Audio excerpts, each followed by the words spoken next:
Hey, I pressed the wrong button. Hey, good morning. It's the last day of 2024, and today we're talking about the secret to balancing life and ambition. This morning on Mornings in the Lab with Keith and friends.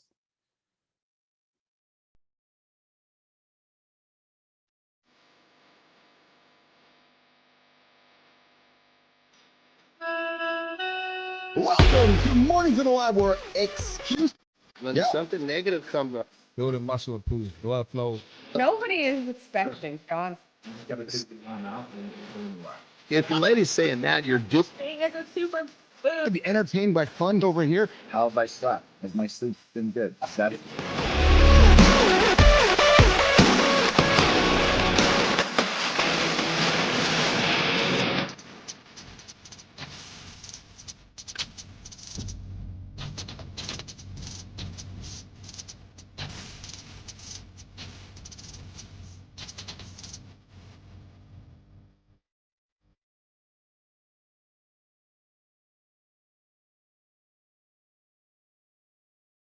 There we go. We're back at it. It is the last day of 2024, which we call the loop. And hey, it all restarts tomorrow.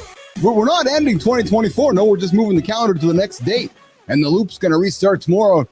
New Year's Day, we'll be back at 8 o'clock Eastern Time. Hey, I'm Keith Bilous. I'm the host of Mornings in the Lab with Keith and Friends, the only morning show to get your ass out of bed. I got Marty over there. I got Johnny over there. Producer Jimmy's on the buttons. And our community man, Tommy, is in the comments on LinkedIn, chatting with all of you. Hey, today we're talking about the secret to balancing life and ambition. Can you have both? Can you have a wonderful life and can you be ambitious at the same time? That seems to be the question, especially as we head in 2025. People are like, can I have it all? Yes, you can have it all. But listen, you gotta start by getting your ass out of bed first thing in the morning. And listen, I would invite you to tell the children, get out of the room, put the headphones on, walk them out, or invite them to some bad words that we might drop into the conversation today. Jimmy, let's bring up the boys this morning. I'm going to keep my camera over here today. I haven't had a chance to say hello to these two gentlemen this morning. The fine Jon Andersen in black on black with the red beret, with the good old stogie in his mouth, and Marty with the black on black with the red headset. Less brunches, more crunches, crushing it today. What's up, boys? Why you keep saying black on black? It is black on black. It's black on white. well, normally it says black on black on black on black. Normally adds like a third or a fourth black in there, and then it says true story. Yeah. Well, Marty. But Johnny, we got to teach him. Johnny, we still got to teach him, man. He can't, as the show grows, he can't be all wrong, man. Hey, Marty. Last time I checked, let the little nutty sitch. Let the little nutty son of a bitch run about. That's part of the entertainment, Hold on a second here. Marty's black on black, right? So I'm partially right. I suppose if you're talking about the color of his skin, yeah. So I could say it's okay. So Johnny's black on white. Bilous is fucking burning up here in the blue robe again. You're black on Canadian. That's it. Hey, the future 51st state of Canada here. We're gonna be neighbors. Well, we're neighbors. We might be cousins in the future, guys. And I gotta be honest with you. I might be kind of excited about that. I know that I got a lot of my Canadian friends that are like, Bilous, what are you fucking talking about? I'm kind of intrigued by joining my cousins over here, Marty and Johnny. Brother, I've always considered you guys cousins, or yes. there's I've never. I've had great experiences. Actually, I've had better experiences in Canada than I have in the U.S. 10, 15 years ago. I'm telling you, there was a time not too long ago, Marty, where Canadians were so fucking nice. It was unbelievable. Yeah. It was like, so fucking nice. Well, but what I mean by that is because their country hadn't got all fucking twisted up like ours yet.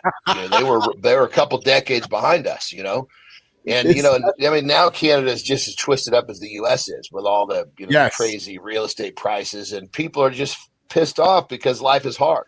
Well, there was a time up there, brother. First time I went up there, I actually had a rugby game up there. I was 18, and I was just kind of blown away with like, why is everybody so nice? It's just the way they were. You're just not used to that. We're used to people like you don't walk down the street and say hello to everybody. You know what I mean? You get that in a very small town where everybody knows each other, but you don't get that in cities. No, you That's the definitely way don't it get was that up now. there. You That's the way it was up there. you've spent no time with my lovely wife and bonus daughter Brooklyn. There could be a stranger 3 miles down the road, guys. Hello, hi. That's perfect. I can see that. We need I more can of definitely see that. We need more of that, man. I'm We do telling need you more right of that. now. We just by a simple hello and a smile, we spread this positive energy. And if everybody would do it, it would overtake all the negative shit. It's a quirk that I love of my wife, but I got to tell you, Marty. Go ahead, Marty. Go ahead. I was just gonna say, I know one thing. When I went to the Winnipeg, Toronto and Winnipeg airport, they were too nice. No, it was Montreal, Toronto, and Winnipeg. Everybody was nice. Look, We're nice. You're late to the party. They're all pissed off up there now. Nah, well, listen, I go to customs. They're like, hey, how's it going? Yeah, go through French or English. It's real nice. You go to customs in another country, they looking at you like they looking for some shit. They trying to find some weed on you or something. True story. I know. You're absolutely right. It's well, and Marty, I got to tell you, man. Sometimes I'm like, when we're leaving an event, Johnny, I'm not sure if it's with you and Terry. You know, I think this is like a couples thing, Marty. But when we're leaving an event, I'm like, okay, let's pretend we're leaving at 9 o'clock. I'm like, hey, Lauren, let's leave at 9 o'clock. Okay, but 9:58, we finally left because it takes 48 minutes to say goodbye to everybody. I can see that. You know what I mean? Okay, I'll see you at home in an hour from now by the time you're done saying goodbye. Johnny, same situation for you and Terry, or Terry's pretty good with saying goodbye? You know, it just kind of depends. I mean, if we're gonna do the true goodbyes, it fucking takes a while. As we got to start that shit off early. Or what I'll just do is sometimes she'll be with me. I'll just say, what do they call it? The Irish goodbye, where you just fucking go and you quietly say goodbye to the person that hosted, and then you just fucking sneak out the back. I must be Canadian because it takes me a long time to leave too and say goodbye to everybody because I get all these side conversations. I'm the same way. That's awesome. So hey, I thought today we're going to keep today's show quite light. We're going to do an hour here on New Year's Eve. Adam might be joining us. I'm not sure. I said it. He sent me a text yesterday. He says, "Are we on for tomorrow?" I'm like, "Sure." And then I realized that I didn't really send him the topic. And Adam's a guy who likes to be prepared. And I know all of us are like, we just fly by the seat of our pants. We just hop up in here, man. We just go, right? So I got a whole list of topics here to throw on the table. But I got to tell you guys, so people were asking me yesterday, like, so Keith, how do you come up with titles for the show? And I'm going to reveal a big secret. I use vidIQ. And I use inspiration from YouTube. So truthfully, all the titles by the show are predicted by you as the audience. The audience is saying, hey, we're looking for topics like this. And because we've got this show that has a semblance of like predictability, we talk men topics or certain topics we talk about. I look to these two platforms. They give me titles to select. And one thing I've noticed, boys, is that, for about 90 days or so back for the last few months, we were testing titles, testing things, and some of our stats were reflecting those testing. Now, since we've kind of worked back to our narrow view of what titles work for us, we're seeing the impact on that. So the truth is, go ahead, Marty. I would say, you know how I come up with titles, and this might help someone. You know, vidIQ might be good for some people, but my method might be good too. Actually, I didn't even know I was doing this method until I watched Vince McMahon. I used the Vince McMahon method. Oh, do tell. To come up with titles. Who can I piss off? Yeah. Who can I make laugh? And who can I make say, oh yeah, I want to talk about this shit. Like I got to get this off my chest. I use the Vince McMahon method. That's how I come up with titles. There's nothing wrong with that. That's actually pretty solid, brother. So since we're talking Vince McMahon, I know that I've been on your ass for the last few weeks saying you got to watch the McMahon documentary. Did you finish it? I got 30 minutes left. So without the last 30, I'd love to hear your POV on it. What was it? Good morning, Enzo. We got the future joining us today. It's already New Year's, Enzo. We haven't seen you in a while here, brother. So what was the thing you took from that series, Marty? Like, was there one or two things that really kind of hung out for you? Yeah, there's a few things, but just off the top, the ones that stood out were you got to be ruthless, right? So you got to be able to evolve and separate from whoever to keep, to elevate in business. Yeah. Yeah, you got he's fucking. Yes. He told his son, if you want that idea to go, you better stab me right now. I know, right? I said, what the fuck? Yes. Yeah. I know. And but here's a man who will do the shit that most people won't do. Well, that's it, Johnny. That's exactly it. And time in the game. So through all the bullshit, he stayed in the game. He didn't sell the company or try to get rid of it. He was competing with Turner, with WCW. So I mean, that's just, I got a lot of respect for him. I mean, I always had respect for Vince McMahon, but now we saw the behind the scenes. I really got a lot of respect for him. Yeah. So I have two views on him, Marty. So obviously I think we can both agree he's somewhat of kind of a freak as a human being, more than likely, right? I would say that he was living out his sexual persona as Vince McMahon on the air for so many years, and it eventually caught up with him. But I will say that Johnny, I couldn't. So I know you're all about learning, John, when you watch stuff. I could not encourage you enough to watch this, man. I believe you'd really enjoy it because of the business things, the impact on culture. Oh, John, I love it. Hey, Marty, I think Johnny would love it. I really do. I think he'd really love it. And I'm sure Johnny knows a couple of them guys that were in and out. Too. Yeah, I'm sure Johnny knows something. I would think so too, Johnny. Yeah, and then you keep him on him, and I'll check it out for sure. But there's, I'm when you're in the business, you're privy to a lot of information. Yes, you know what I mean. Yes, and you're privy to a lot of information of how it works from the other side of the the camera, so to speak. Yeah, so you don't. I mean, I've never worked directly for Vince, but I got a lot of buddies who have, and there's a pretty common theme coming back every fucking time. You know what I mean? So I can believe it. Yeah. Yeah. And so it's I guess what I'm getting at is that I'm sure it's going to be entertaining and valuable, but I would almost guarantee that I've got a perspective that show doesn't have, because when it comes right down to it, there's a lot of shit that doesn't get put on that stuff. Only so much is going to be put in that light.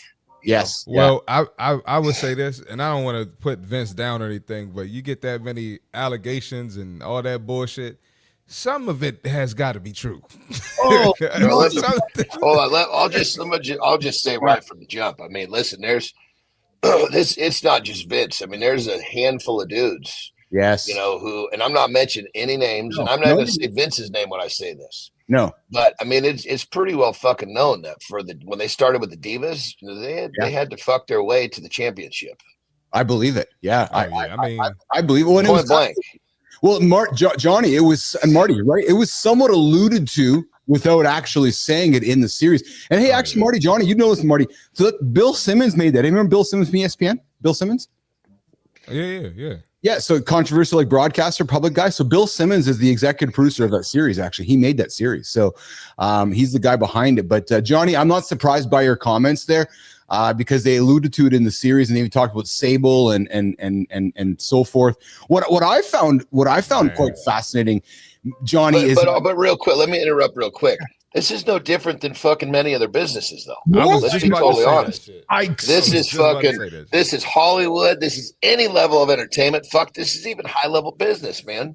Politics. John, you're absolutely right. But again, I think politics. Oh Christ, yeah, they're fucking sucking their way to the top. Are you kidding me?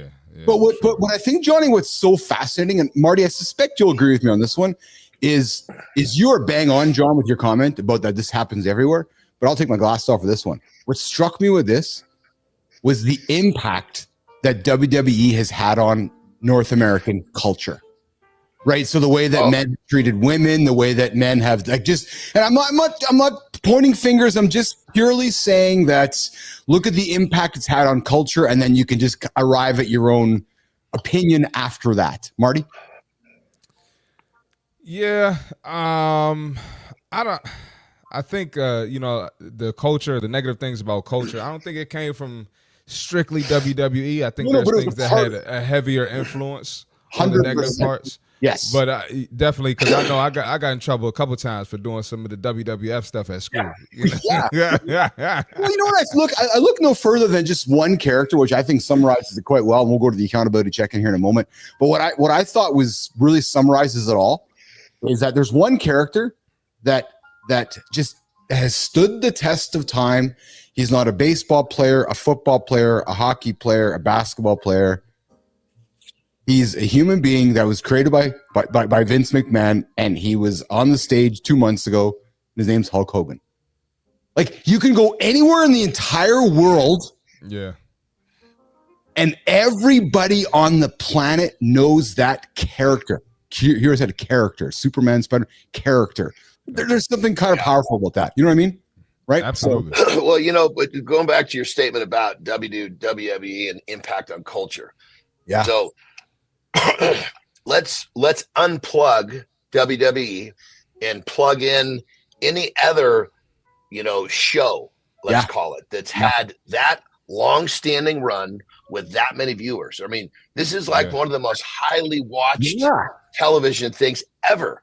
I don't give a shit what you put in that spot. Yes, it's going to have an impact. I don't know if I do not know if there is another show in the last 50 years. Like John, we grew up watching wrestling. Marty, you grew up watching wrestling. Many young men grew up at some point watching the soap opera of wrestling.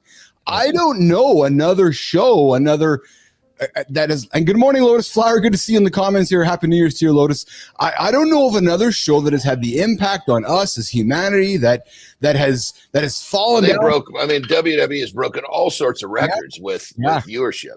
Yes. The other thing that stood out for me, Marty, on that documentary was just the human story. I think Johnny, you'll appreciate this too. The human story of, and I really like this, of young McMahon. Not Stephanie. Shane O'Mac. His desire to get approval from his father and having to jump off a fucking cage in a ring to find. Oh, dude, crazy. That wasn't even the highest things. I mean, he jumped off some crazy shit, man. I know, Johnny, but there's a scene in the show where he breaks down. And he's like, all I ever wanted, remember, Marty? All I ever wanted was approval from my dad. And Johnny, it happened after he finally jumped off the fucking steel cage at WrestleMania and he was all busted up and his dad came over to him. I mean, I know, John, you and I talk about Mummy's Boy and the things you and I have battled with our issues. Like there's a scene there, Johnny, where you see like this man who probably has struggled to show love his entire life kind of coming over to Shane O'Mac and wrapping his arms around him. And then you can kind of take that. I got emotional because I can see Shane kind of going, this is all I ever wanted. This is all I ever wanted. And I had to jump off a fucking 1,000-foot steel cage to finally have my dad come over and give me a hug. Pretty powerful moment. I went through kind of something similar. Yeah. I had a I guess you'd say a tumultuous relationship, to say the least, with my dad.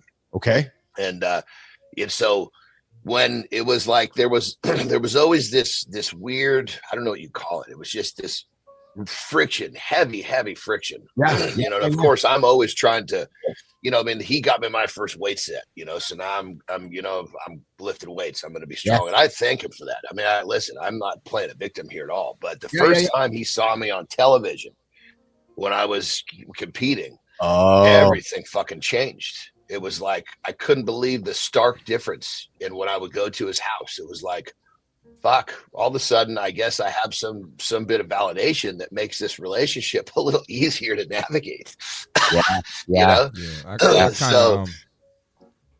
go ahead, Johnny, finish. I thought you were done, man. My bad. Yeah, no, I was going to say it was just kind of a trip because it was like such a stark difference. Yeah. And then unfortunately, as my career went on and yada, yada, there was like, that it kind of drifted back the other way, I think if I could have stayed in that certain spot, it might, I don't know, but it was just that what I'm getting at is the difference when all of a sudden, boom, there's some validation there. It's just like a fucking monkey is off your back. Yeah. Marty, can you relate to that? I got to give a different angle, man. So, my dad played at Georgetown, got drafted to the NBA. Very short career. I never got to see him play anything like that. But brother, he was in the NBA. It's I mean, Grant, I appreciate the honesty about a short career, but he was in the NBA. Yeah. So, I'm going somewhere with that. So all my coaches, I just wanted to give him props, man. That's good shit. Yeah. So all my coaches knew my dad and stuff growing up. So obviously, that's where I want to go. So. When it wasn't looking like it's clear I'm not going that route. He was like, he could tell like I was, a little frustrated about it. And he was like, I don't give a fuck about that. He was like, you're my son. He was like, you're my son. Yo, I'm gonna love you. He was like, you can do whatever the fuck you want. I'm always gonna love you as my son. Yeah. So don't let that, don't let that hurt you. So that was, pretty much my validation right there. So that's cool. Yeah. Well, funny enough, brother, I heard all that stuff. But it was just words. Yeah. You know what I mean? Because like my dad had a really rough relationship with his dad, like really rough. Like my grandmother said it was like, you know, borderline, like in current times, it would have been more child abuse. You know what I mean? And so, you know, he just didn't understand how to have a dad-son relationship because he had learned, you know, from his father what a relationship was so brutal. So he was good at saying the right stuff because what he said is what he wanted to happen. He just wasn't good at acting it out. Yep. So I had literally both sides of that equation, brother. Johnny, you know how we've talked so many times about how our lives are so parallel? You telling your story, I feel like you're telling my story because I can relate to you. Exactly. It felt like for me, and I love my dad, and Dad, if you're listening, I'm not, you know, just talking life here, brother. You know, it felt like I had to sell my company, Johnny, Marty, to finally get that acceptance, even though that wasn't the case. But I know my dad's dad divorced, and my dad was raised by his mom. And back in that day, Johnny, that was normal, right? So he didn't perhaps know how to do the things that we know how to do, right? So he did the best that he could, and you know, that's just, you know, kind of how it goes. Good morning, Shinko. I see you there. Happy New Year, Shinko. Thanks for tuning in this morning. Glad to have you here. And Lotus Flower, listen, good day, gents. Happy holiday. My grandma, rest in peace, loved wrestling, and that was pro WWE. And yes, pre WWE, she would have loved that. Lotus, she would have loved the Vince McMahon series. I guarantee you, she would have done that. So, but boys, let's keep it rolling here. I got some fun things to throw on the table to talk about. Plus, we're going to talk about the secret to balancing life and ambition. And I found something yesterday, which it happened in 1991, but this breakthrough changed how we perceived anatomy. And a couple had sex in an MRI machine. And yes. I'm thinking how the hell they fit it. I barely fit in those things by myself. I gotta go to the one where it's a special sized one because I barely fit in that son of a bitch, let alone in there when they're pumping and sweating, man. This must have been little people. I was thinking about you. I'm thinking, how the fuck is Anderson going into an MRI machine if he's going to do this? But we'll get to that. We're going to get to that after the accountability check-in. I got a fun few things we're going to talk about as well. But Johnny's going to go for a break. Marty's going to go for a break, and we're going to get to this part of the show, the accountability check-in. Back in about a minute here, boys. Let's get after it here, Jimmy. Let's get after it, Jimmy. Here's what we got. All right. Boom. I got a serious question for you guys. I want you to hear me clearly. What's going to be different in 2025 for you? What is it going to be? That list of resolutions you have? Is it your launch pad or is it your crutch? Because January 1st isn't a magic reset button. No way, baby. It's if you're waiting for the right time and you're listening to me right now to start living differently, listen, you're already behind. Life doesn't run on fresh starts or clean slates. No, it runs in loops. It's to be successful, it's boring. It's predictable. Loop. Today feeds tomorrow. By the time this show's over, we're getting ready for tomorrow. There's not really an end to today's show. It's just the beginning of tomorrow's show. So the wins, the losses, they're all part of that same cycle. So what's the best move for you today? Show up. That's it. Might not be perfect, might not be ideal, but just be present. Give your best, because the power in that nation is what showing up is all about. That's how you win in life, in business, whether it's January 1st, January 2nd, June 1st, June 3rd, Monday, Thursday, Friday, doesn't matter what it is. That's how you go from stuck to I'm fucking unstoppable. Yeah, I'm unstoppable. So I invite you, your today starts now. Your new year starts now. Don't wait till tomorrow. Don't wait until Monday. A lot of you right now listening to this are going, okay, well, it's Tuesday. New Year's is Wednesday. I'm really going to start my resolutions on Monday. Hey, by then it's already January 6th. You're 6 days behind. And if you've slept in every single day, you're 63 minutes behind plus 6 days. Let's go. What are you waiting for? There's your accountability check-in. Morning to the lab. It's Keith and friends. What's up, Thomas Woodhams?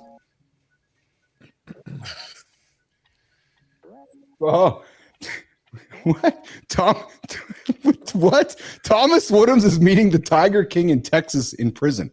You go, Thomas Woodhams. I don't even know what to say to that whole thing. Woodhams, you go meet the Tiger King, brother. Actually, I had a friend who talked to the Tiger King last week. I'm like, what the fuck, man? Tiger King? That's awesome. Yes, Shinku, no snooze in 2024. Oh, hey, speaking of, boys, I had an idea this morning. Yeah, I had an idea. Johnny, true story. That's all you got to say to imitate Keith. This true story. That's right. I had an idea. I think I'm going to give some money away in 2025. How much you going to give away? I'm thinking that I'm thinking, well, maybe not a lot, but I'm thinking that in my head, I'm thinking of an idea. I was thinking about it this morning as I was going through my morning cardio. I'm thinking that we want to maybe reward people for showing up. Like I may be thinking, and I'm just thinking out loud here, boys. Maybe I'll give somebody $1,000 at the end of the first quarter for showing up with us. It's not a lot of money, but it's still a lot of money, right? $1,000 can move the needle. Well, it just depends to who. I mean, the $1,000 could be a fucking shitload to the right person. Yeah. So listen, I'm not demeaning that it's not a lot of money, nation. No, it is absolutely a lot of money, 100%. But I'm thinking, hey, we'll give $1,000 away. Right, so I'm thinking about some details about how to give $1,000 away, and maybe all they got to do, Johnny, is just check in with us and hang out with us, and then it's like the old school radio stuff. So stay tuned for that, nation. I got some. I'm excited about it. I'm thinking, you know what? We're all about accountability, and here's the thing, Marty and Johnny. Most people got to pay folks to go and get success. I'm saying we're going to pay you to be accountable. Like if you can't show up with us after making money or getting paid to hang out here, then I don't know what the hell the problem is. Maybe it's some sort of a system where the first person that checks in like a, first person logs in, and there's some sort of like a tally on who gets here on time or first.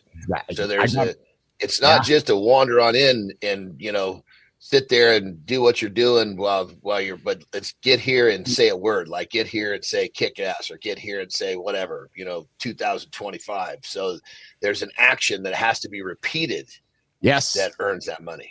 I'm thinking the same way, brother. I'm thinking the same way. So I'm thinking that I'm going to roll it out here in a couple of days here. I have kind of some ideas around my head with this that we could have some fun, and then maybe we'll invite our buddy Kurt Stein to be like the auditor on my money, so we know. So people are like, this guy fucking scammed. If you're going to say a quarter, right? If it's a quarter, take 1,000 divided by how many days? Yeah, and everybody's getting here and trying to check in first because they get you dole it out a day at a time.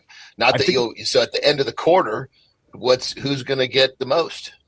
Yeah, so I got a few ideas. So I'll still here's what I'll do. I'm going to work on it. I'll share with you guys in our private little chat. But I think we can have some fun with that. But let's look at this, guys. So Jimmy, I got this. Before we bring Adam Host into the lab here, Jimmy, I got this visual here on the screen, Jimmy. I don't know if you can see it. I'm going to give it to you here, Jimmy, in the private chat. It's the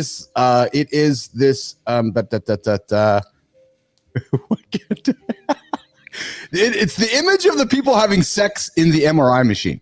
And there it is, Jimmy. There it is there for you, pal. Okay, so I'm going to throw this up here, guys. So what I found fascinating about this is for the longest time, humans thought the penis was straight.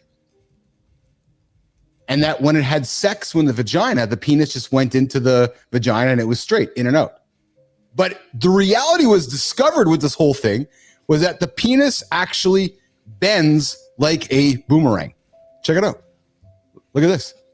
So there's the humans kissing in the MRI machine, Johnny. They're kissing the MRI. Supposed to be seeing something? I'm not seeing something. You should be able to see here now. Yes. There it is. Okay. So Jimmy, I'm on the wrong one here, brother. Sorry. So there's the humans kissing, but then look down here, guys. So what are we looking at? I'm having a hard time seeing what's what. Yeah. So so Jimmy, scroll up the page, Jimmy, on that one. So that's the humans kissing. Jimmy, scroll to the bottom there. Look at this image down here. Now, this is what researchers discovered. Don't get banned off YouTube, man. Researchers discovered that from this MRI that the penis bends when it inserts into the vagina when it's having sex. And they had no idea this happened until they ran through the MRI machine. So a researcher said, hey, I went to a couple friends and said, hey, I want to do a science experiment. So he had his two friends get into the machine. They realized that it wasn't going to work missionary. It wasn't going to work doggy style. So they did it laying side by side. And you can see here that the penis is inside. Okay, now I see now I'm understanding what I'm looking at. I was trying to figure out what position these people in. What am I looking at? Believe me, I had a hard time figuring it out too, but you can see here, there's the penis inside of the vagina. And they realized from this scan that the man's penis bends during sex and we don't have pain when it happens. How about that? There you go. A little bit of my first question is, when you get like that piece of wood that's like it's like a glass cutter, man. Yes. That thing ain't bending going in there. No, this might have been a semi-flaccid wiener because it was in a weird spot. Is that what it was? We're having a conversation about the penis bending going in during sex. Well, I guess there's a lot of variables to this whole thing. This is true. Yeah, absolutely. Yeah. So the diamond cutter, but apparently, so that was the big discovery. And then after that, what they discovered that they then encouraged a bunch of other human beings to have sex in MRI machines so they can keep studying it. So there you go. A 1991 discovery that has come to life today because Johnny, children today are like, hey, they found it on TikTok and it's become this big TikTok viral thing because humans are like, oh, wait a minute, that's what the penis looks like when we have sex. There you go. I mean, definitely an interesting perspective. I've never seen a vantage point like that. Took me a second to figure out what I was looking at, but definitely interesting. Marty, what would you like to say about this? I'm still, I don't even know the second image. I don't know what's going on. Was that thing on? When they're on, they're making all that. Was the thing on, or were they trying to fight through that terrible noise, or were they just in the machine? No, it was on, Johnny. It was on the whole time. Oh, Jesus Christ. Yeah, I don't know. I watched mine go in and out a few times. I don't think it was bending, so I don't believe it. I don't think it was bending. That's because you got a good piece of wood, Marty. You got a good piece of wood. It doesn't bend much. Hey, I know I talked about my pops earlier, but shout out to my pops. He looked out for me.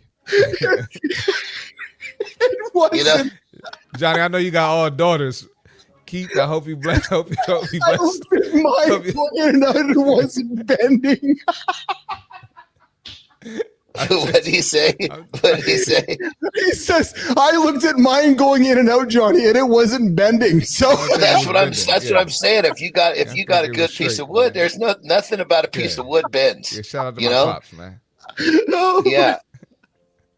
Shit. I was talking to Amy Reinhardt after the show yesterday. She's like, I had no idea what the hell was coming next, and I was just sitting here wondering what the hell was going to come next out of your guys' mouths. And that was pretty tame. That was actually a fairly tame show. I found myself just being a little gentle because I wanted to give her kind of a nice, a nice first ride, so to speak. Me too. You and me both. So I think we're going to invite her back for a second ride and see if we can see. Now that she's been here, we're good. Now she understands the terrain, so we can actually pull back on the throttle a little bit. You know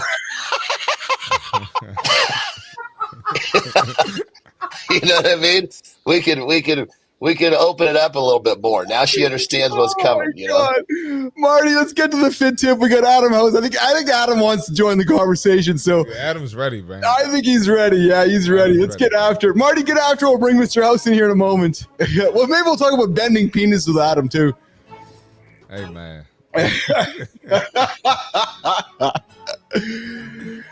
All right, man. Let's switch gears a little bit. Let's get to the fit tip. These guys are crazy. All right. We're going to keep it simple today, man. You can't bring the same bullshit in 2025 that you were doing in 2024 and expect the same results. So if you find yourself not getting results in 2024, right, you probably weren't getting your water intake. You probably were inconsistent going to the gym, inconsistent with your eating, inconsistent with your mindset. Don't bring that shit to 2025 and think that something is going to change. You're going to get the same results, or the same lack of results, I should say, and don't be surprised about it. So not only do you have to change your mindset, you got to change your actions. And guess what? It's 2024 right now. It was 2024 yesterday. You really should have started yesterday, but start today. Don't wait until, oh yeah, it's the first. I'm going to do this, that. Oh no, actually, I'm going to start next Monday because I want to start on a Monday. Listen, just get started right now. If you bullshitted all of 2024, get started right now, and don't bring the same habits of 2025 because you're going to get the same results. That's the fitness tip for today. I'm still laughing here with Jimmy. We're talking about Marty's not bending anatomy. I'm just saying. I watched. I pay attention, man. That shit was straight. Adam House is joining us here this morning from the House of Bricks. I saw Adam just laughing in the green room there, walking away going, what the hell am I walking into here this morning? How are you, brother? I've never been so hesitant to press go live on my StreamYard because I have no idea what I'm walking into. I have my kids joining, like, just to support me, and then we're getting into this. But I can tell you, for us athletes and guys that perform, that thing doesn't bend. Okay, you get up in the morning. Thank you. Thank you. What the fuck is keep talking about? Like, have you ever I'm just gonna say it. Morning wood. I gotta like lean over and bend that thing to get that. It's not. I just don't.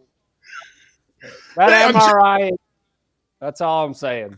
Just presenting science, Mr. House. Just presenting science. Adam House is joining us this morning from the House of Bricks, one of the greatest online business communities, advisor firms you guys can check out here. Good morning, Shinku. I see you there. I love your comments. I'm having some fun with you. And Woodhams, yes, Woodhams, we'll do a deal, man. I'll give you $500 and we'll pocket the other 500 and we'll give to anybody else here. So I love that your comment there. But Adam, I thought we would dig into just a light conversation here today on the end of the year, Adam. This idea that can humans have an awesome life and be ambitious at the same time, or does one beget the other? I guess the question is that we know that balance doesn't exist in life. There's just no such thing as balance. But can we be really, really ambitious, gentlemen, to everybody that are sitting on the table? Can we really be ambitious and then balance everything else around us at the same time? Like, could you achieve the greatest goals in your life while still having everything? Does that exist, guys? Well, no, it doesn't. So, to the degree of effort you put in, right, is the degree of the reward on the other side. But what I coach people, there's no right answer. Okay. Oh, I want to spend more time with my family. Oh, I should be working more. I should be making more money. It's really on you to decide what season you are in, right? You can't grow crops in the winter, right? You plant in the spring, you harvest in the fall. So you have to know what season you are in life. Are you up for the challenge, and what is going to be the collateral damage in the process? And I've had plenty over 27 years. Yeah. Adam, I like what you just said. I want to lean into that, brother, because athletes live a life of seasons, right? You train for you train in the off season for the on season. How do you, as an entrepreneur, business leader, a very successful one at that, how have you navigated life knowing that, okay, this is the season where I'm putting the work in to get ready for, the actual, like the off season compared to the on season, Adam? Can you talk about it a little bit? Like, how do you define that in your world?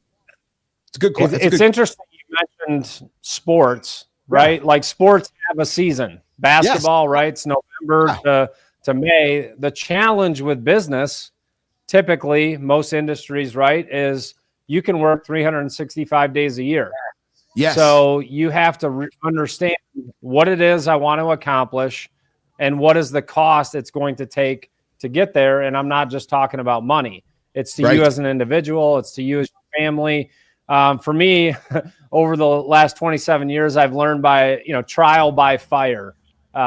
Starting a business, a year and a half ago with 3 teenagers, an 11-year-old, and probably not the best timing, but at least my family was aware, okay, Dad's starting another business. They understood and they were old enough. It's really, situational and seasonal awareness of what do I want to do, what's it going to cost, and am I up for what it's going to take? I think there are, and I'm going to invite John and Marty into this in a quick second here. Adam, I think there is, in some ways, if we look at business, brother, I think there are, in some ways, natural seasons built into business. And, you and I let's look at a calendar, for example, right? We get to December, we both know much business isn't happening after Thanksgiving, right? In the United States, right? So, in many ways we go, yeah, we're going to go to the end of December. No, actually only going until the kind of end of October, right? So in many ways, when you look at your 12 months, I think as a business owner, you can almost define when the season is and when it isn't. And you can prepare for times where we really got to get ready for the first quarter, even though the first quarter should be starting. You know what I'm trying to say, Adam? Like there is in many ways perhaps a natural season we have as a business owner. We do, but it's not controlled, right? No. You can try to force things to happen. Yes. The last 2 weeks of the year are absolutely a nightmare for me because all I can think about is how I'm going to dominate 2025. So like see Marty on his, yes, tip. They're like, oh, I got to start on Monday. Well, Monday's January 6th. Why not start on New Year's Eve and go for a run, wake up? It's just like any reason to delay progress, we'll find a way. Yeah. Hey, Johnny, question for you, brother. You've had massive ambitions in your life because you're like, hey, I'm doing the shit that others won't do.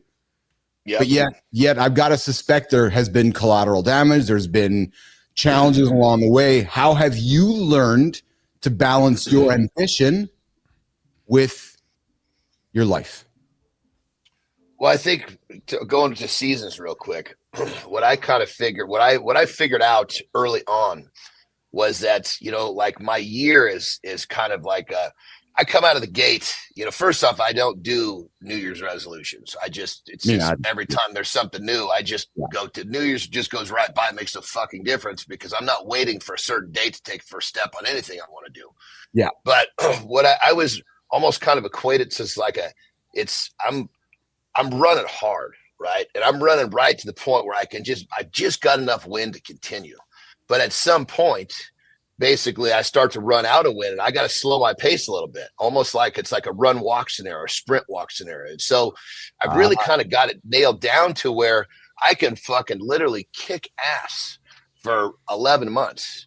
And then for that last month, that 12th month, which I've kind of, sometimes I'll be running a little too hard and I'll barely make it in, because Thanksgiving is when I kind of start powering down a little bit. I run right to Thanksgiving through Christmas. I'm still doing my stuff, but I'm just doing it at a pace where I'm slowly recharging over the course of that month, because getting out of my groove actually really hurts me. I have a much harder time getting back into the groove. So I don't like to step out of it. I just cool off the pace enough that I'm recharged. So then when the holidays are over, and really what it comes down to for me is like when the kids leave, it's fucking wide open all over again. And that's where I am right now. And so I have it really nailed down for me personally into a yearly cycle. And there's been plenty of times, man, where it's like fucking September and I'm like, holy Christ, I am out of fucking breath and I got a little more to go, so you learn every year, you learn, and, obviously learn to be smarter. The goal is not to, I mean, of course you always want to work hard, but taking that effort and getting more out of it is really the key. And so I find now I'm getting so much better at really knowing where that pace is, because if I get that pace too fast and I'm sucking a little too much wind, I don't see things quite the same, and my decision making can be a little off. So it's a really interesting balance, So, and on that level, to answer your question, Keith, this is way long for a soundbite. Sorry. No, good. Is that I just started to incorporate my family. Like Terry, if I go somewhere, Terry's coming, period, end of story. Somebody wants me to come and do something, do an appearance. Yeah, no problem. You're buying 2 plane tickets. You want me to come, and I took, constantly took my kids out on the road with me. My kids have fucking traveled all over the world. So with the choices in life that I picked, I also had to put extra effort into incorporating those that I love in my journey. Otherwise it would have created some pretty fucking massive separations. I don't think you can have both. I don't believe you can have massive change the world ambition and have balance. It just doesn't happen. It's I know Adam's shaking. Doesn't. And I agree. I'm not saying I got balance. That was just the best I could do with what I was doing. Yeah, yeah. No, and I know that word is so used so often, balance. It just doesn't happen. Like there's like my days right now are 18, 20-hour days. Like there's no fucking balance in my life, but I have a big ambition. And I do know that, and I think Adam can relate to this, as time goes over, here's what happens, right, Adam? Is the ambition. But as time goes on and you get successful with building a business, this is what starts to happen, right, Adam? Over time. Would you not agree over time? Because eventually you catch up, right? Yeah, no, it does 100%. And again, like, you know, I've had a strange career with multiple exits. I get these gaps in between of, you know, building a business, selling it, then starting another one. But you have to think about, like, as a father, right? A lot of male listeners. Yeah. What are you teaching your kids if you're not getting up every day? You're not grinding. Like, they may not have the success that you've had. And so for me, my motivation is my example, not the outcome. So Yes, if my brother, kids see me getting up, hey, dad's got his morning routine. Dad's doing what he's supposed to do. He takes care of the family, comes home, work at night, you know, like that's because they may not have the success that you've had. Right. And so it's more about the disciplines and the accountability and how you live and lead your life. That's the biggest value. Because I was like, oh, man, I've been grinding for 5 years, just sold this company. I got to make up this time with my kids, you know? And then it's like, wait a minute, dad's taking us to the park at 10 a.m. Like, what the fuck? You know, doesn't dad have a job? So, you know, if you reshift your mindset to think about the example and who you are and less on the outcome, then that really should shape your daily decisions. You're just dropping a nugget there, brother, because I know when I came back, it was the same reason, Adam, because my kids saw the net result of the hard work you put in or I put in, right? It's like, oh, hey, dad did well in life. And all of a sudden there's a bank account. I'm like, no, you haven't seen how I achieved it. Right. So like I went back to work a couple of years ago, rolled the sleeves up so the kids can see the work to put in to achieve the end results, not just waking up and having the end results. Right. So there's a big difference with how that works. Right. So, I want to add, let me add this real quick. When my clients say they need balance, you know what I tell them? What? You get too much balance, you're gonna be balancing that belly. So we don't need. That's the last thing we need. We don't need balance. All right. One side is always going to be more than the other side. You're going to be balancing the plate on the belly is exactly what they're going to be doing. Adam, so listen, as we're, you know, let's leave a nugget for somebody tuning in. It's the end of 2024.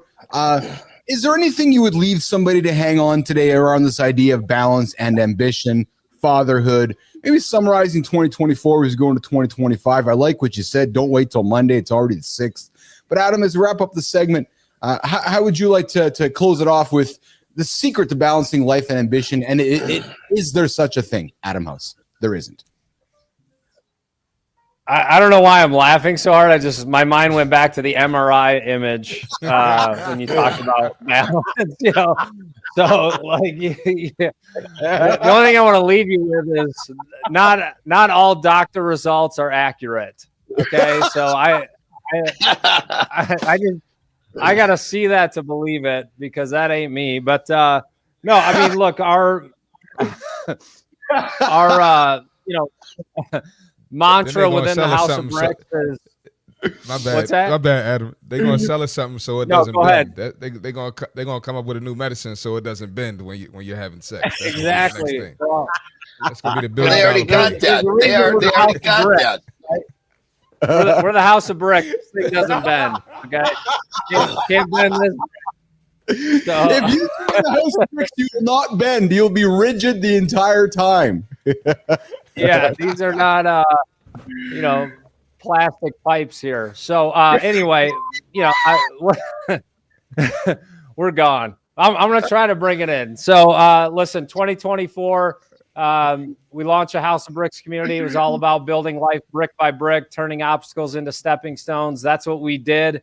It's never exciting to build a strong foundation, but the stronger your foundation takes me back to the MRI. Have a strong foundation. So we're going to kill that MRI. But, you know, just turning obstacles into stepping stones. We learn through failure. We learn through growth. But really appreciate what you guys are doing, Keith, and honored to be a part of it. And look forward to seeing everyone show up not on Monday. Are you doing this tomorrow, Keith? Yes, 100%. Yeah.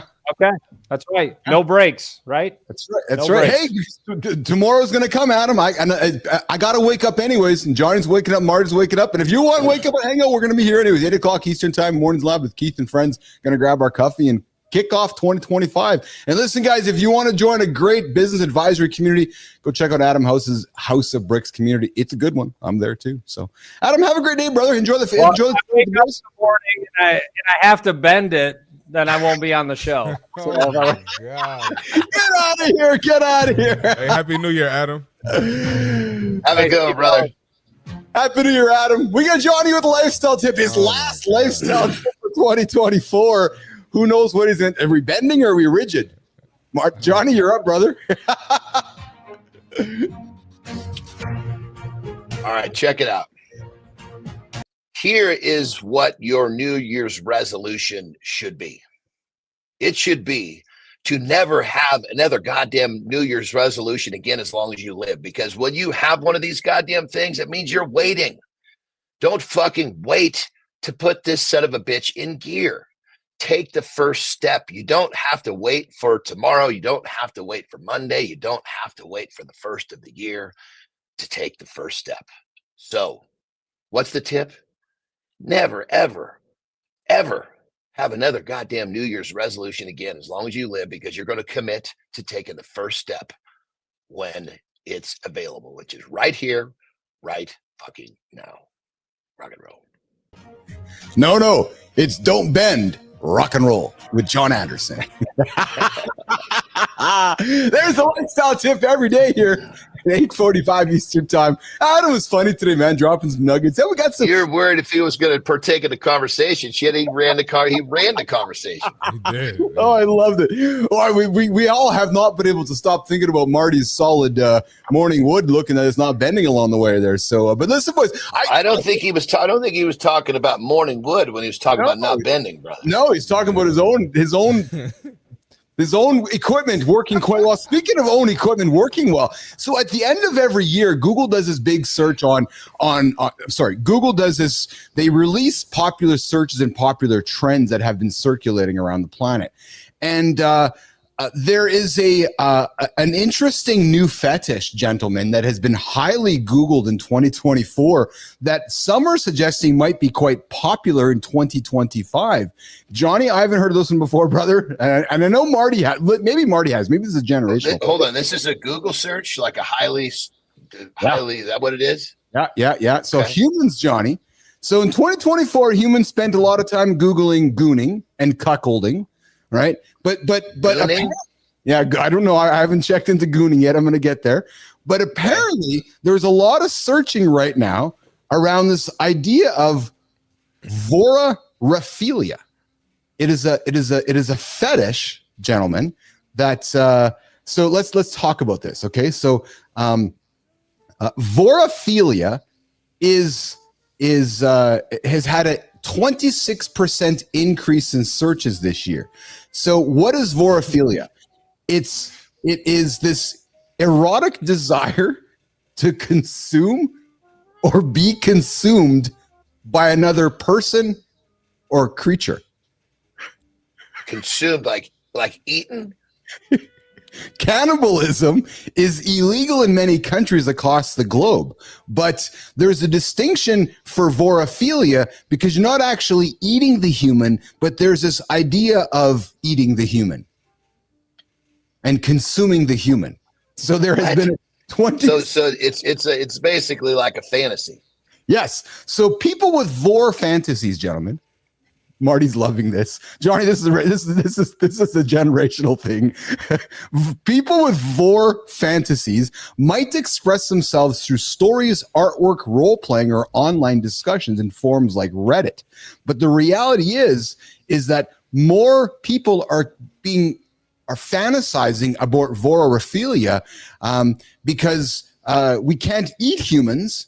So there's this fantasy about the closest way that I can maybe perhaps show love and affection is to consume you as a human being. So vorophilia. There you go. Well, here's my question. If you're going to eat somebody, what the fuck are you going to eat first? What are you going to eat first? What I mean, think about that. What? I I mean, if we're going to talk about, this whole thing, if you're fantasizing about eating somebody, what the fuck you can eat first? What is it? Well, and so I hold on a second. I got here something from Jimmy. So Jimmy has producer Jimmy has he's on the rails for us here, boys. So, I thought he had Jimmy. Did I see something here around gooning somewhere, Jimmy? Did I see you put a comment up somewhere on gooning? I thought I saw. I see Shinku Gold Shinku's coming in with cucks. Yes, cucking is also a very popular thing. But anyways, so vorophilia, yeah, it's actually a thing that humans are quite fascinated by. There's some Jeffrey Dahmer shit. Yeah, well, see, that's just it. That's what the article refers to, is that humans are kind of thinking around just this idea of fantasizing with Jeffrey Dahmer type shit. That's craziness, actually. So was he eating people, or was he just he was just humping them when they were dead, or am I thinking of the wrong dude? He was doing the whole shebang. Yeah, there you go. Yeah. And one last thing, we like to do 2024 year in reviews thing. Pornhub's year in review has hold on. If you're changing subjects, I wanted to add one comment. Yeah. I don't know if you change the subjects. No, I'm staying on this one. Keep going. Oh, yeah. And in my world, in my generation, in my culture, yes. if we talking about getting ate, that's not what we talking about. Well, that's what I was going to say. Is this some sort of a sexual thing? Because if we're eating, then there's granted if it's a sexual thing, it makes a little more sense. But if it's not a sexual thing, it's like, okay, well, fuck, man. If we're talking about truly cannibalism, I still want to know what you going to eat first. Yeah. Because if I ask my lady friend if she trying to get ate or if she trying to eat, we talking about two totally different 100%. Yeah, we're talking cunningliness here this morning on Mornings in the Lab with Keith and friends. We're just running the gamut of all conversations. But boys, Harley Quinn was the most popular searched character on Pornhub in 2024. Wow. Harley Quinn. That's that's got to be a Joker's girl. That's a female. Yeah, Joker's girl. Yeah. Yeah, from DC Comics. Yeah, Joker from Batman, his girl. If you haven't seen the movie or the comics, you wouldn't. That's it. Yeah. That's it. Yeah. So she's the most widely consumed, the most widely searched human being on Pornhub is Harley Quinn. Hey, I got something for you guys too. Actually, changing gears completely. Who do you think is the world's top tire manufacturer? This is a good one, guys. Tire? Yeah. We're gonna go from cunningliness to hardwoods to tires. Only on Mornings in the Lab with Keith and friends. Who do you think it is? This one blew me away. A fact that you'll never consider this. But the world, so it's not Goodyear. The world's top manufacturer of tires is Lego. Really? No shit. I mean, I figured with you saying that it had to be some company we would never connect the dots. But Lego definitely go in the wrong direction. I was thinking some other heavy equipment like Caterpillar or something like that. You're talking about a toy company. Yeah, they because every single car they sell has rubber tires on them, they got to make all the rubber cars. All the rubber tires. So they actually are the manufacturer of the most tires in the world. And hey, did you guys know that more than half of the world's cork is made in Portugal? Really? No idea. Yeah, I didn't know that either, actually. That's quite fascinating about that as well. Half the world's cork. Cork, I think, is an underused product that I think has much more benefits, but we don't talk enough about. And how about this one, too? McDonald's. You'll love this one, Marty. McDonald's. Almost. Yeah, I know. We talked about it before. They almost sold bubblegum flavored broccoli. Oh, my God. See, come on. Jesus Christ. What are we doing, man? Well, I mean, the first thing you got to know, if it's fucking broccoli at McDonald's, it's some fucking just poor cousin of goddamn broccoli. It's probably not broccoli. Yeah. You know what I mean? In 2014, they tried this experiment with kids, and they had a Happy Meals. They took some restaurants in the States and tried it out. Bubblegum flavored broccoli in the Happy Meals. In a testing group, kids weren't impressed, so it never took off. No shit, it never impressed kids. Yeah, of course. Well, I suppose they were trying to think like this. If a fast food restaurant could nail down the problem of kids not eating their vegetables, that would be a huge fucking place for lazy parents to take their children. Yeah. That's right. Well, McDonald's, they doing what they need to do as, look at how obese the country is. They doing what they need to do. They don't need to switch anything from a business standpoint. This is true. All right, boys. Well, listen, I said today we're going to do an hour on the show here today. I know Marty, what's on the agenda today, pal, for New Year's Eve in the Gold's Gym world of Christopher Martin? I'm gonna go there for a little bit, not the full day, and then get my workout in and podcast later. I always podcast on New Year's Eve. Nice. Excuse me, Johnny. What do you got on the agenda today, pal? You and Terry doing something today? Yeah, there's this here at the Lake, our California house, that we have like huge fireworks for 4th of July and for New Year. So nice. I'm gonna see, but it's at midnight, man. So that's a stretch for me. So I'm gonna see if I can turn my 15 to 20 minute nap into 90 minutes, which will give me the gumption to make it to midnight. But I don't know if it's gonna happen. So we'll see. Yeah, I hear you. I think Laura and I are gonna go for dinner and just maybe hang out a little bit. And call me nerdy, call me whatever. I thoroughly enjoy sitting down and watching Anderson Cooper and Andy Cohen on CNN for a couple hours. Those couple goofballs just talking away shit, and so that'll be fun. And then my goal here is so I'm in the central zone. So if I'm in bed at 11 o'clock, Johnny, that's midnight Eastern time. So if I'm in bed at 11 o'clock, that gives me a good, maybe ideally half a dozen hours of sleep for tomorrow morning. That's my goal here today, is to get some sleep and be back for tomorrow morning, 8 o'clock Eastern time. Looking forward to it. Yeah, my justification is when those fuckers, it's like a 15-minute 20-minute fireworks. It's like a fucking huge one. So my justification, if I'm not awake for it, that motherfucker's going to wake me up anyway. Yeah. I've always not liked New Year's because everybody makes it such a big deal of things, and I'm like, I don't know. It just causes me stress, actually. So we're good. We are good. So all right, Marty, we're gonna walk you out of here, brother. You out of here? I'm gone, man. I'll talk to y'all tomorrow. We'll talk to you in the new year. Yeah. In the new year. I'll talk to you. See you guys next year. Yeah, great year, fellas. Actually, awesome year, Marty. Good year, brother. We'll see you in 2025. Yes, sir. Beautiful. Johnny, I'm doing the creator spotlight. You're more than welcome to stick around. If you got to rock and roll, I'll talk to you tomorrow as well. I'm going to jump too. I want to make sure that I get everything done before I can have a great second half of my day with my lovely wife. Beautiful. You guys go rock and roll. Have an awesome one. I appreciate both you guys. I love you all. Awesome 2024. We'll see you guys in less than 24 hours for the start of the 2025 loop. Yes, sir. All right, man. All right, boys. Have a good one, guys. Take care. All right, Johnny. All right, Marty. All right, they're getting out of here. Jimmy, we're going to keep it rolling, brother. We're going to keep the show going here.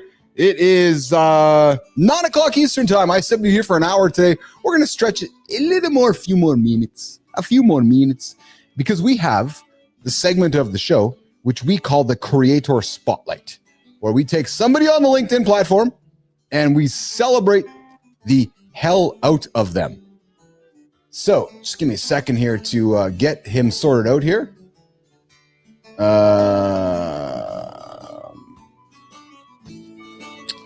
Yes, Jimmy, I just need the link here, Jimmy. If you can help me with that, that would be great. Just looking for the link for the fellow that we're going to celebrate here. Be great if we can have that link there in the notes there, guys, for the future. That'd be great, helpful for me. All right, so today we are going to celebrate a fellow who has a passion for understanding how the best founder.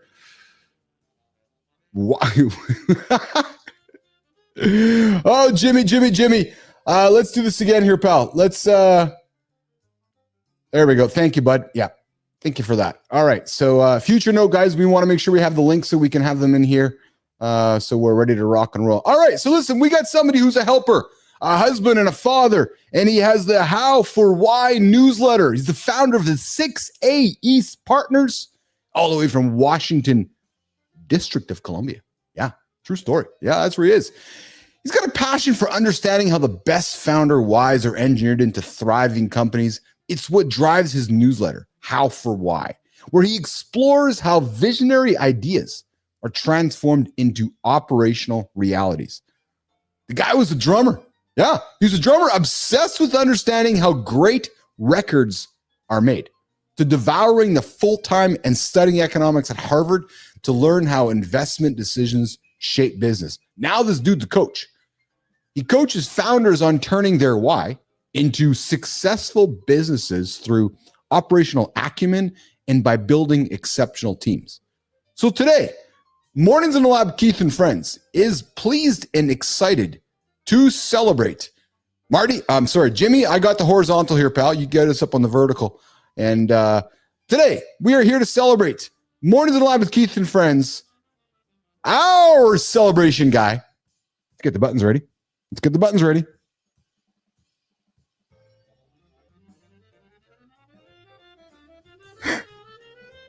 There it is there. Jon Bruton. Yes. What's up, Johnny? Johnny, we're celebrating you today at Mornings in Live with Keith and Friends. Listen, I stumbled upon Jon's profile here, and I was like, yes, we got to talk about Jon. We got to celebrate Jon. We got to talk about why he's doing some great stuff. Check it out. Here's, I looked at his feed here, and one of the things I really loved was his most recent post, which was most leaders focus on the wrong things. He's absolutely correct. And then he gets into these 8 traits that change everything. Right? He gets into authenticity, curiosity, analytical reasoning, adaptability, creativity, comfort with ambiguity, resilience, and empathy. Jon Bruton has it all figured out. I cannot encourage you enough to check out his profile on LinkedIn, follow him, and then Johnny, what we want to do, we want to invite you here in the lab so we can celebrate you, Mornings in the Lab with Keith and Friends. And there might be somebody in your orbit that we can bring into the lab and celebrate them for you. So Jon, come hang out with us in Mornings in the Lab with Keith and Friends so we can spend some time celebrating you. But Nation, I invite you to check out Jon's profile. He's over here on LinkedIn. He's the helper, the husband and father, and he's ready to rock and roll and help you along the way. So there you go. Johnny, celebrating you, brother. Have a good one. And looking forward to welcoming you here into Mornings in the Lab with Keith and Friends. Okay, so there we go. That's it. 2024 is over. Yeah, the show is wrapping up today. Back here tomorrow, 8 o'clock. So for all of you that are hanging out tonight, I encourage you to have a safe New Year's Eve evening. Be responsible or not. Have some fun with your family. Don't think about waiting to start your routine on Monday. Come back here tomorrow, 8 o'clock Eastern time. And hey, we're maybe working on a contest to get you guys showing up here as well. So Jimmy, on behalf of Marty, Johnny, Adam House, our creator spotlight, Jon Bruton, Shinku Gold, Lotus Flowers, Thomas Woodhams. What's up, Scott? See you there, brother. Have a blessed night. Yes, we'll see you tomorrow, Scotty. I appreciate you joining in. Hey, Scott, listen, you've been consistently showing up for us, and I know you have choices where to spend your time. I'm really grateful that you choose to spend your time with us in the morning, man. So I appreciate that. Listen, remind your friends, tell your friends you've discovered the greatest morning show on the planet here at Mornings in the Lab with Keith and Friends. Scott, I appreciate you. Woodhams, I appreciate you. Stay to jail, Woodhams. Don't go see the Tiger King. Jimmy, I appreciate you. Walter, Melissa, all of you. You guys have a great one. We'll see you all tomorrow, 8 o'clock Eastern time, right here, Mornings in the Lab.